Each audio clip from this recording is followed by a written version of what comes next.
Michael Nagy here with Jiggy Jag TV and Discoveringbands.com. And for everyone watching, if you share this video on my channel, I'm help support the awesome bands I feature. And today I'm here with Greg Bullock. How you doing today? I'm good. How you doing, Mike? Good, good. Now you're very talented. You're involved in many different projects. So give everyone a little history about your musical background. Well, I started out in. I can't divulge the years because it makes me sound really old. I started out a long time ago, back in the 80s, playing, writing lyrics mostly in the beginning and working with a bunch of my friends. I started out in production, also doing lights and sound and stuff like that, working in clubs, and also playing keyboards. And I don't know what the year was, but in sometime in the mid 80s, I started playing with a band called Realize. We made a record, did a couple of did a cassette project. That's how old it was. I had a few years in the 90s when I spent on tour as a lighting, in lighting as crew chief or tech or LD. That was a lighting director for some bands. I mean, that's what a lot of this stuff is. And so I didn't do as much music then, but I had already in the late 80s, I did a couple of cassette projects under the name Umbra. And so I've been recording and doing music and writing songs and whatnot since the late 80s, I'll say. Through the 90s, I did mostly touring and production work. And then back in around early 2000s, I started to play again and get back into writing. And one of the things I did was I took a bunch of the older stuff that I had written and along with some new things, and I did another Umbra CD with a collaborator, a friend of mine, Jeff Miller. And he co-produced it with me. We did put the CD out, did pretty well. And then after that I decided that the Umbra thing I'd been doing it for, in the beginning, and then I carried it over into the early 2000s. And I thought that, it kind of had run its course. So I, at that point, started to do stuff just as Greg Bullock. So I put out an instrumental CD under the name of Greg Bullock and called Calling Card. And basically it was just instrumentals that I could have collaborators listen to and work on and develop with me and take them further. And then I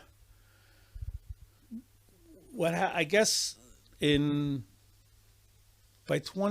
was around in 2012 or 13 or something that I did that. I don't remember off the top of my head. And then I was still writing and recording and doing a bunch of stuff, but I wasn't producing anything, putting it out. And then in 2019, I started Cyborg Amok with my son, Bryden, and we focused on that for a while. And so we put the Cyborg Amok first EP out, and then I realized, and I had done some collaborations here and there with a couple of different projects, other band projects, and then on COVID hit, and I had nothing to do but sit around in the studio. So I took a bunch of older songs that I had laying around, and I created another instrumental LP that, and then I did a second one that had me, doing the vocals and redoing some of the songs. Maybe redid a couple of the Umbra songs. I wrote some new songs, and I put that out, and they're on my Bandcamp, Gabworks LLC Bandcamp page, along with the Cyborg Amok stuff. So, I mean, that's been pretty much it. I started in the 80s, and I've just been plodding my way through, pretty much doing everything on my own, producing and writing and recording, predominantly a keyboard player. and the vocals. And now I've been doing some collaborations recently. I'm thinking about putting out an LP or an EP of collaborations in next couple of months. But I've got some other irons in the fire too that I really have to focus on. So we'll see how that goes. But that's pretty much been it. Now, I was wondering, how would you say musically your Greg Bullock solo project compares and differs from Cyborg Amok? Well, it's hard for it to be terribly different. But the thing that my solo project is just, for the most part, it's just me. I have, I use, now everything that I do on my solo stuff is programmed drums or loops that I use. I play the bass parts on the keyboards. Any of the guitar stuff that you hear is guitar plug-in loops that I have in my studio. So basically, it really is all me between the computer and my keyboards and whatnot. And then the Cyborg Amok is myself and Bryden. We take songs that I write the framework for. I give them over to Bryden. Bryden comes up with the drum tracks that work for the song. He does the backing vocals, and we go in the studio together and record them. And I'll bring in outside musicians, because the approach with Cyborg Amok is that it's a band. Even though it's only the two of us, I want ultimately that it's music that can be played by a full band, guitar, bass, drums, rock, kind of a rock band. But we're post-punk, darkwave, synth rock. The solo stuff, the Greg Bullock stuff, is a lot of it. Some of it's experimental. The EP the LP that I did, that's all instrumental. That is kind of, some of that stuff is stuff that you could hear on the back, in the background of movies and TVs and shows and commercials and that kind of stuff. The other stuff is just, it's stuff that kind of it doesn't fit in the Cyborg mold, or it is just stuff that I did that I thought was cool. And not everything is the post-punk darkwave kind of vibe with the solo stuff. Some of it is a little more alternative rock. I mean, as a writer, I'm pretty much all over the place. I mean, I have my own style. My vocal range is, kind of limited, and I'm not a virtuoso keyboard player. So I stay in my lane. The one thing that I have done, and I've been really true to, if you listen to the music that I've produced, which is actually something I'm thinking about taking some of these old tapes and putting them out so people can hear it. But if you listen to some of the things that I've produced back in the 80s or early 90s, and then you listen to what we're doing right now, musically, as far as style, it's really hasn't strayed far. My influences back in those days were pretty much the same influences that I have now. I mean, I grew up in the 70s music with prog and what's now called classic rock. That wasn't classic rock back then. Even like one of the bands that I was influenced by back then was The Doors, which is now considered the grandfathers of goth, which is crazy if you really think about it. But then also Yes, and all those keyboard Yes and Genesis and all those kinds of bands, Jethro Tull, those bands. Rush was a big band for me. But for us as a songwriter and a musician, I couldn't play that kind of music. I didn't have the voice to sing like that prog stuff, and I didn't have the chops to play like that. So I was more gravitated towards, when Depeche Mode's Speak and Spell came out, I heard that record and thought it was freaking awesome. When Kraftwerk came out with Autobahn, I thought that was amazing. Really gravitated to it. The Gary Newman, when Cars came out, I thought that was amazing. I mean, all that kind of post-punk stuff that was going on back in those days, and the electronic stuff, really, I took to it. It just because as a keyboard player and as a person who, I mean, that stuff was minimalistic in a lot of respects. So it was something that I could relate to that way. So my music, when I started writing music, was influenced by that stuff. And it still is. I still love Gary Newman. What his new thing, what he's got going on, it's a little more industrial than what his earlier stuff was, but it's brilliant work. He's got a great collaborator that he works with. Depeche Mode, I mean, their stuff now is awesome to me as it was for anything that they've ever done. So, if you look at, I stick to my guns. Basically, I'm still doing today what I did back then. The technology's changed. I have my records sound a hell of a lot better now because of technology, and I bring in I have a really good engineer that I work with in the studio for Cyborg Amok when we go in the studio and record the drums and the vocals and stuff that I can't do here. Adam Vaccarelli, he owns the studio, and he also plays bass on our Cyborg records. So pretty much I'm still holding true, staying in my lane. I believe that, I've had friends in bands who have gone and every time the flavor of the month changes, all of a sudden the band's changing, the guys are influenced by this, by that, and their sound changes. I just stick to what I'm doing. Either it's going to come around and people are going to listen to it and like it, or it's going to stay, where it is and people won't listen to it. And that's okay, because I'm not doing it. I mean, everybody wants to be popular. Everybody wants to sell records. Everybody wants to play big shows. But more than that, what's more important to me is that we just, I'm doing it for me. I write the way I write.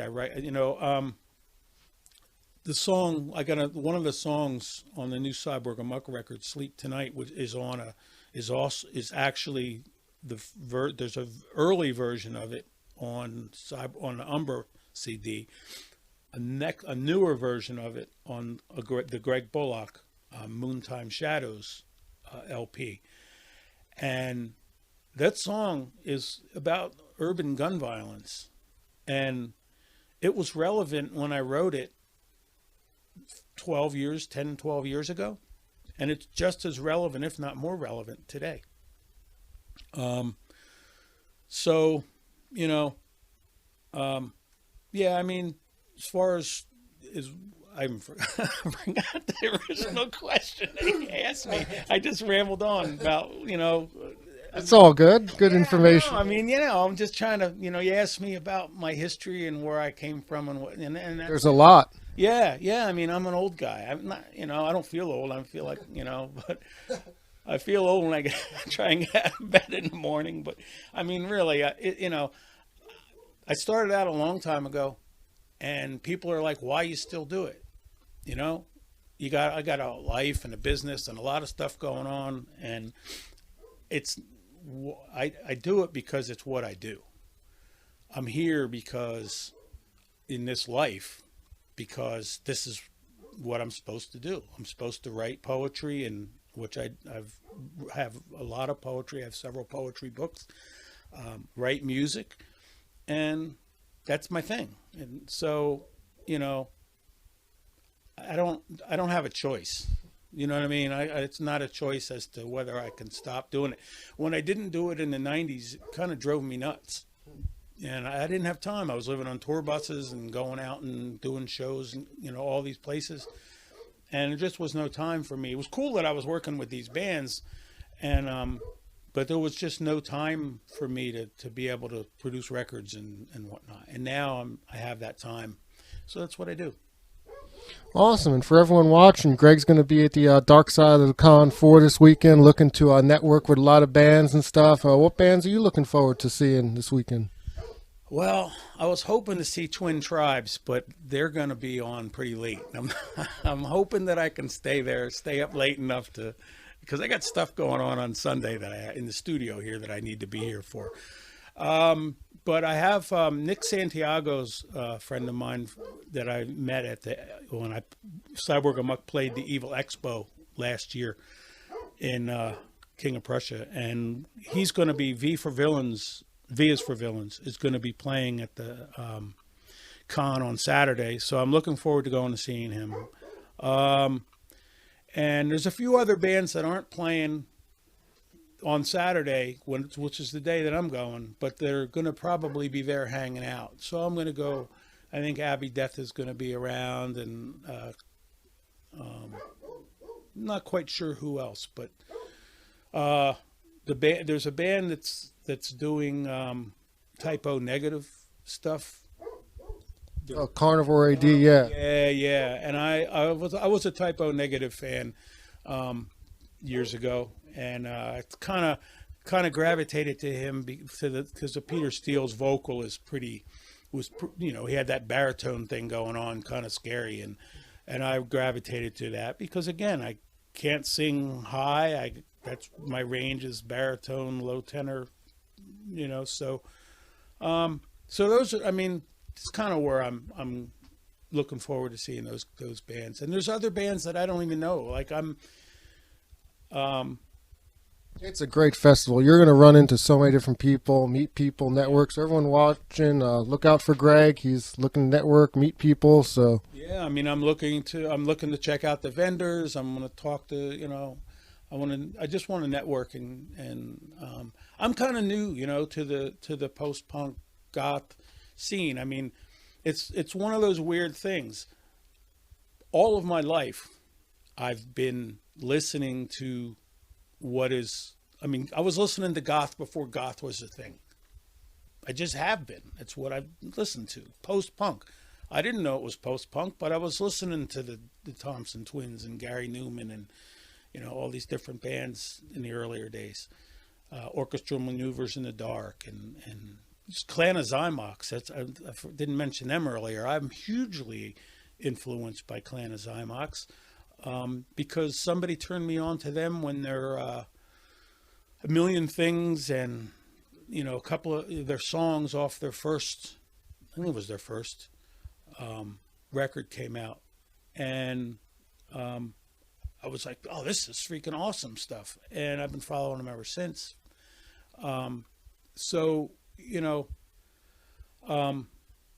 That's just, that's my thing. And so now I'm having to categorize where I'm at with my, music and who I am as a musician, as an artist. And it's hard because I'm not pure goth or necessarily pure post-punk, but everything I write and everything that I do gravitates in my mind and in what I'm doing as a musician, as an artist, to the dark side of, music, synth-based for the most part, just dark waves.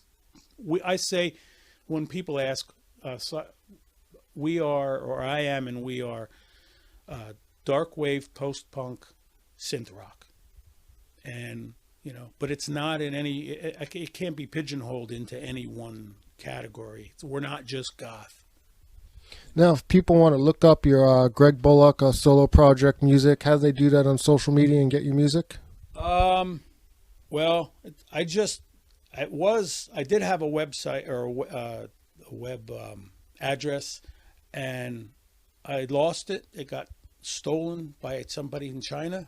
So now if you go to my web address, it just goes to this blank screen with Chinese writing on it. So I am, I don't know the address off the top of my head, but I'm going to give it to you, and you're going to be able to overlay it on the video. And it's like gabworksllc.bandvista.com or something like that. And I'll link it in the video description, so everyone watching, just go in the description. I'll have it linked. Yeah, and you know what? They're holding it's one of these things. They're holding my email address. I mean, not my email, my website domain hostage. So rather than pay him to do that, I'm just going to get something that's eerily similar to it and have that. But anyway, I'll give you the address. You can put that up. I mean, and then, I mean, you can go, to be honest with you, you can go Greg Bullock Music, put in Greg Bullock Music in Google, and all kinds of stuff will pop up. Awesome. Well, we're doing pretty well PR wise. I mean, we've got like 3 or 4 pages now of Google for Cyborg Amok or Greg Bullock, so you can find us. We're out there. awesome. Well, looking forward to what you have coming up in the future. And for everyone watching, look him up.